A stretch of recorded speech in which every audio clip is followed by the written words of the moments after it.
Ще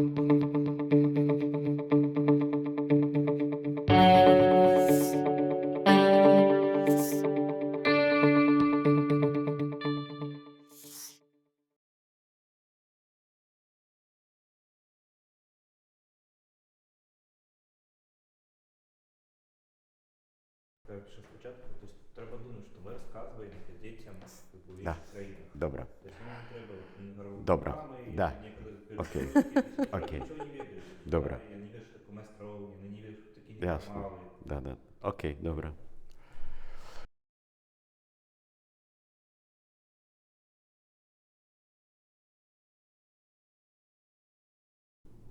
Талака, моладзевая арганізацыя, клуб, які быў зарэгістраваны афіцыйна пры Мінгарвыканкаме, які займаўся праблемамі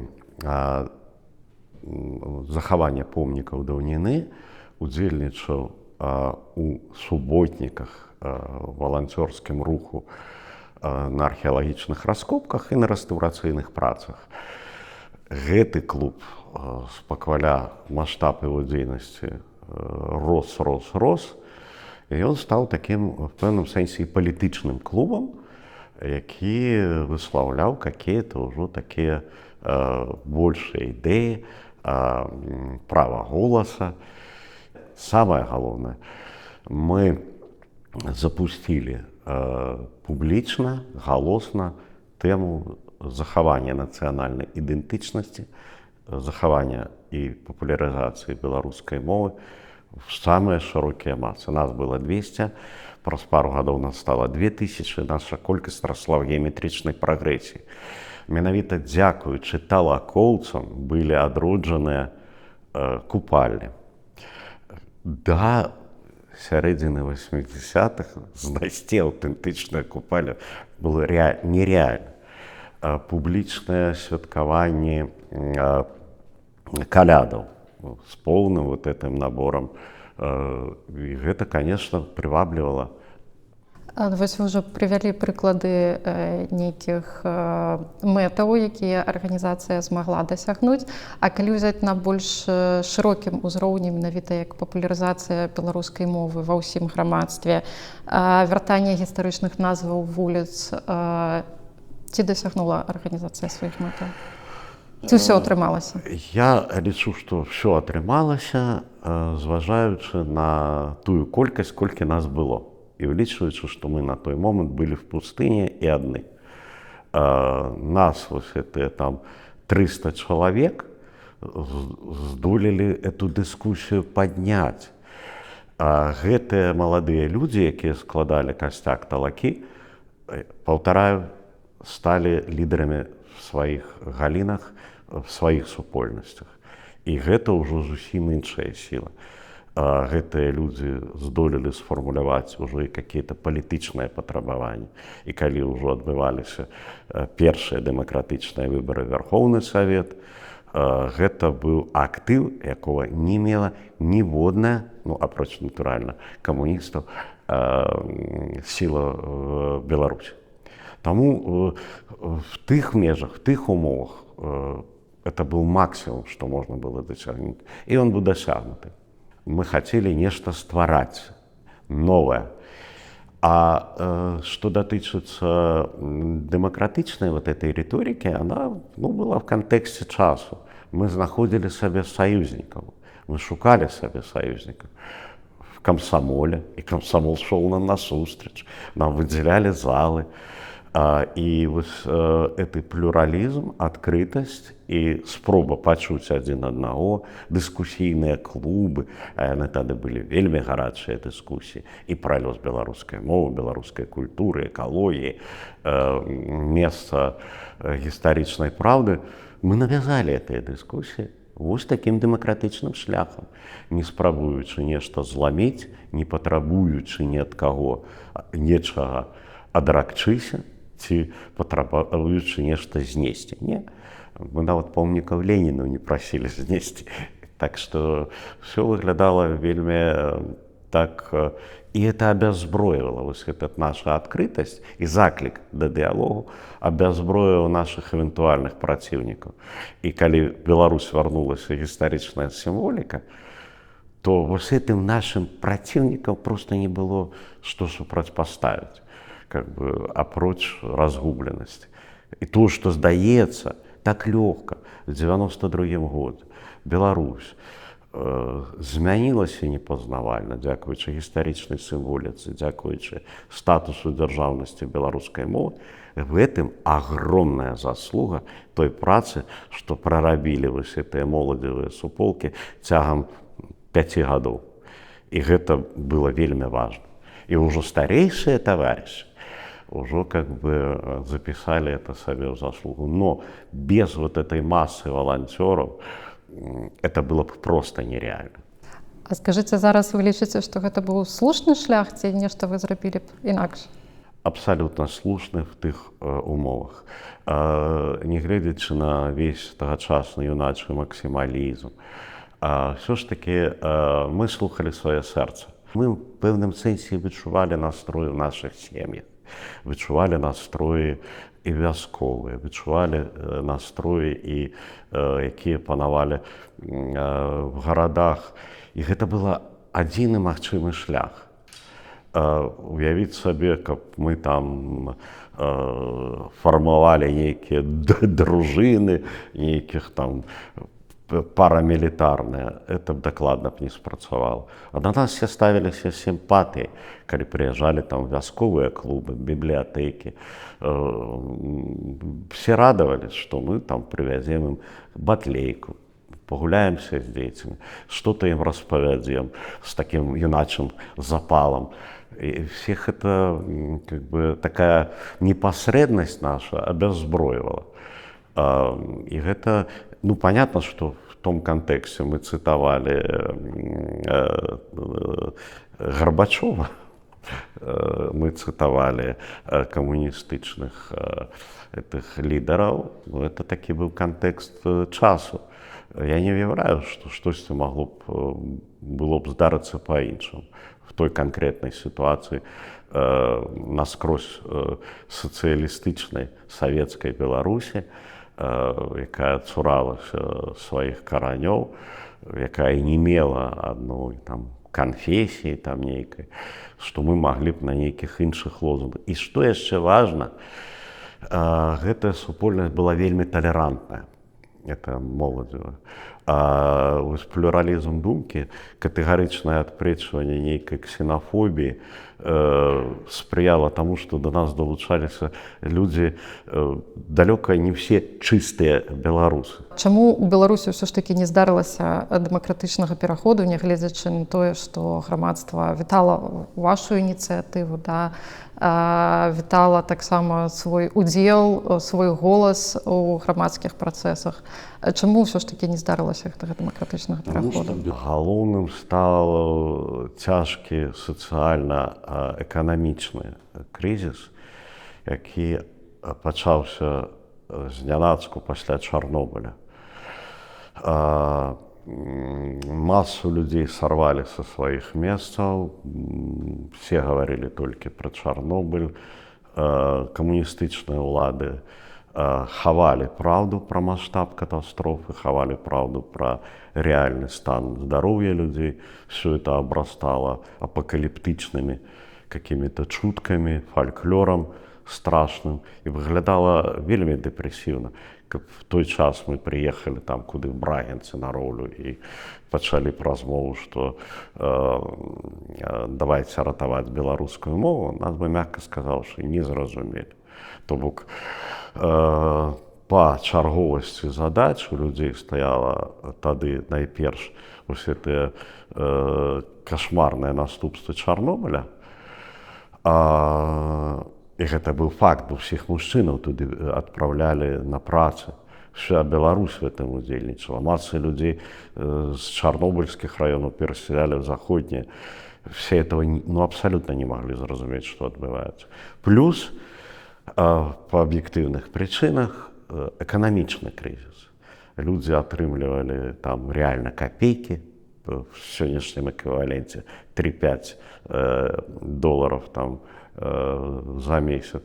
Людзі кінуліся в гарадах под балконамі садзіць агароды, реально, каб рабіць какие-то дзіўныя запасы. Мне цяжка вот это вам абмаляваць сітуацыю, калі ў Мінску людзі заводзілі там трусікаў на балконах, разводзілі, спрабавалі ханориков там на шапке. Это выглядало ну просто каким-то жахом, трэшем. Как бы, и это было не просто там забавка. Люди реально не имели як зводить концы с концами. И как бы мы не преуменьшали это памер тогочасной гуманитарной допомоги з Заходу, для многих это было, особливо для детей. И на фоне вот этого кошмара экономичного коллапса и вот этого постчернобыльского синдрома, так наши как бы размовы про демократию и про национальную идентичность стояли далеко не на первом месте. Что, конечно, шмат у чым спрыяла і радыкалізацыі дэмакратычнага руху. Таму што дэмакратычны рух знізу стаў падпірацца народам. Пачытайце пра страйкі воршы, калі тысячы чыгуначнікаў выйшлі на вуліцы, калі шахтары выходзілі на вуліцы, рабочие мінскіх заводаў. Это заворожвала. І тыя, хто называўся дэмакратамі, тыя, хто прагнуў, гукаў да зменаў, да адхілення камуністычнай улады, адчуў вось гэтае патрабаванне народа. Тады вось эта газета «Свабода», якую мы рабілі, стала даволі радыкальнай, нават па сённяшніх часах. Па сённяшніх все радыкальна. Там напрамую ставіліся гэтыя пытанні пра забарону камуністычнай партыі, пра суд над камуністамі, ставіліся вот гэтыя пытанні, пра якія я вам казаў. І наклад разгайдалі больш за 100 тысяч. Это просто, улічваючы, што мы яе рабілі сваімі сіламі, таму как бы і не атрымалася, таму што не было вонкавай падтрымкі ніяк. Апроч нас ніхто прады не даў. Памяняць у адначасе такую махіну, якую уяўляла сабе эканоміка Беларусі, адна з самых важных эканомік в Савецкім Саюзе, з нуля памяняць этот калгасны лад просто не уяўлялася магчымым. То бок грамадства патрабавала дэмакратычных зменаў, але не далі рады эканамічнай сітуацыі. Натуральна, дык і ніхто б не даў. Нават калі б далі далей руліць камуністам, это было ўжо нереально.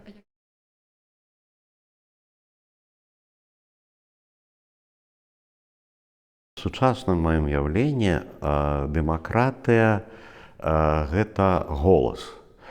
Гэта тыя ўмовы, пры якіх чалавек бачыць плён свайго ўдзелу ў палітычным жыцці. Ён бачыць, што ягоны голас нешта вырашае. Это абсалютна павага да чалавечай годнасці, это абсалютная недатыкальнасць асобы і ўласнасці. І калі людзі вераць в закон абсалютна і цалкам давяраюць судам.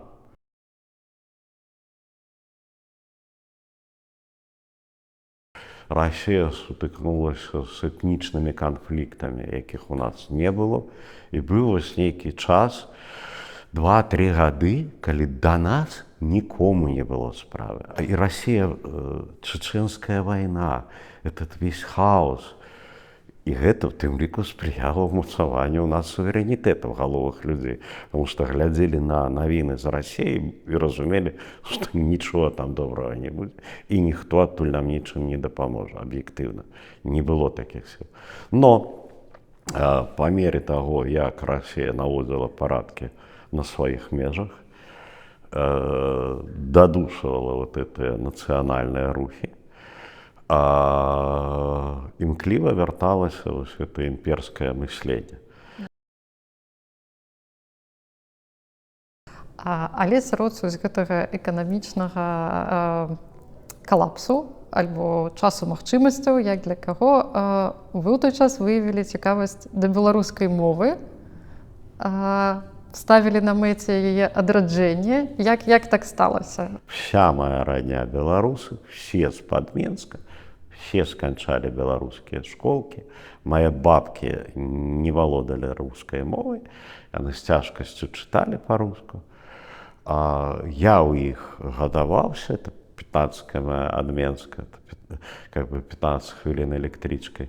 Я тады не разумею. Вось мы гаворым, вы кажаце пра тое, што вашы бабкі, дзяды не валодалі рускай мовай, што у вас быў даволі беларуская сям'я, беларускі асяродак, школа беларуская. А як так сталася, што беларускую мову трэба адраджаць? У мяне не было беларускай школы. У вас ужо не было? Да. І вось это мяне вельмі востра драпала маё дзіцячае сэрца, калі вся радня і аднавяскоўцы, колішнія аднакласнікі бацькоў, збіраемся на пероне ехаць 15 хвілін электрычкай. Вось мае бацькі гаварылі са мной па-руску в трамвае, вось мы выйшлі на перон, тут все свои, и все начинают по-белорусски. Как тумблер включить, выключить. Включалась родная мова, семейная, вясковая мова школы, мова, на якой гадаваліся, росли. Тут яны со мной спробуют говорить по-русски, тут приехали, и со своими бацьками говорить по-белорусски. Вышли з перахода на прывакзальную плошчу і зноў пераключаецца тумблер. Чаму яны так гаварылі па-руску? Чаму пераключаўся тумблер? Яны былі савецкімі работнікамі, савецкімі інтэлігентамі, былі в камуністычных партыях, вучылі, займаліся. А там немагчыма было гаварыць па-беларуску? Абсалютна. Да, і нашы спробы, а часам бывала за чаркаю, мы прыслухоўваліся дзеці, што гавораць бацькі і пра Сталіна, і пра рэпрэсіі, пра падзеі, і якія яны даюць характарыстыкі партыйнай наменклатуры. І зусім яно не выглядала так, як мне падавалася в школе. Но бацькі недвухсэнсоўна намекалі, только ж ты ж нікому про это не кажы, ты больш не нясі это в школу. Я памятаю, мне было годзікаў 12, я спытаў бацька, каб Беларусь была там асобнай дзяржавай, там бацька аслупянеў пасярод поля, журучок там пяяў. Кажу, напэўна, было б лепей, но больш нікому гэтае пытанне не задавай. И в этом сенсе моя особистая история, она, нетиповая, может быть. И для меня это было не диво. А чым быў адметны час пачатку 90-х, што камуністычная номенклатура былая, которая засталася пры ўладзе і па-ранейшаму валодала не толькі адміністрацыйным, а цяпер уже і эканамічным ресурсам, вельмі мудра, дальнабачна поступила. Говорите. Хочешь по-беларуску? Говори. Хочешь песни? Танцы, там, спявай. Давайте вы будете творчая и гуманитарная интеллигенция баловаться в своей там батлейке. А эканамічных рычагаў, адміністрацыйных рэчаў вас не дапусцім. У вас шмат працы. Адраджайце культуру, там пішыце новыя раманы, карціны, фільмы здымайце. Што вам мала працы в тэатры? Займайцеся, а мы будзем трымаць гэтыя грошы, мы будзем рашаць праблемы. І в адрозненне ад іншых как бы суседніх как бы рэспублік. Гэта выглядала вельмі дзіўна. Калі вось табе далі гавары, займайся, но при этом і ні на грам цябе не падпусцяць да гэтай кармушкі. Ні на метр. Ну і это выглядала так як і выйшла. І на завяршэнне пытанне на 3 хвіліначкі. Больш простае. Спадар Сергей, раскажыце, як вы зрабілі першую беларускамоўную дыскатэку? Ну, я быў такім актывістам, артыстычным вельмі, шмат рабіў усялякай самадзейнасці в Мінскім мастацкім вучылішчы. І сярод тых, хто вучыўся са мной, былі хлопцы з групы «Мроя». Это Лявон Вольскі і астатнія ўдзельнікі. І дыскатэкі рабіліся весь час, але яны выглядалі як самаарганізацыя студэнтаў. І раз я такі артыст, удзельнік всякіх самадзейнасцяў, то прапанавалі Харёўскі, а давай вось ты і будзеш эту дыскатэку рабіць. Я кажу, няма праблем, но давайте я зраблю как бы по-беларуску. Посмяяліся, ну рабі, што хочаш. Я набраў, а тады это было тэхнічна вельмі дзіўны час, то трэба было запісаць на вот гэтыя касеты. Было всего тады 4 беларускамоўных гурта. Это НРМ, якая тады Народная Рэспубліка Мроя, Незалежная Рэспубліка Мроя. Гэта была Крама і Уліс, і такая група Сузор'я, которая пасля там трансформавалася. Мы іх записывали, альбо яны нам давали свае аматарскія вось гэтыя запісы. Мы праз іншы, большы магнітафон записывали это на шпулі такія, на вялікія вот гэтыя бабіны, включали другі магнітафон і записывали популярныя тады рок-гурты сусветныя, да, там Led Zeppelin, там і так далей, Deep Purple, там Rainbow, і перамежвалі вось гэтую заходнюю музыку з самадзейнасцю этой нашай рокерскай. І я з всякімі жартиками, там кшталту «Клюшні вгору, кіраваў там этими стробоскопами, там, этими огоньками. Вот. І это так всім сподобалося. Сярод іншага, і простое, што з намі вучацца, вось, это аўтары гэтых песняў, да, многія выканаўцы, это как бы, то бок, публіка ад пачатку была добразычлівая да такого эксперимента. Ну і было душевно, што хорошую таксама музыку я знайшоў, которую уже не пытаецеся, як я знаходзіў. В тэхнічным сэнсе это быў кошмар. Я не ўпэўнены, што вы б вытрымалі там 15 хвілінаў на той дыскатэцы. В тэхнічным сэнсе это быў там склееныя скотчем, это клеем, это стужкі, это кошмар с этой акустикой. Але ж наведнікам спадабалася. Конечно, так мало за то, что мало того, что это сподобалось всем нашим, чутки про наши крутые дискотеки досягнули музычного училища, політэхнічного інстытута, який був побач. І до нас на дискотеки приходила молодь із РТІ, з політеха, із музичної вучэльні ім'я Глебова, які мне вже так само пропонували допомогти полепшить это, как бы, записи. Это, ну, это стало пару годов такой легендой. И меня выкликали, конечно, и директора, и в комсомол. И они вычували, что что-то тут не так. Мы не могли сформулировать, что.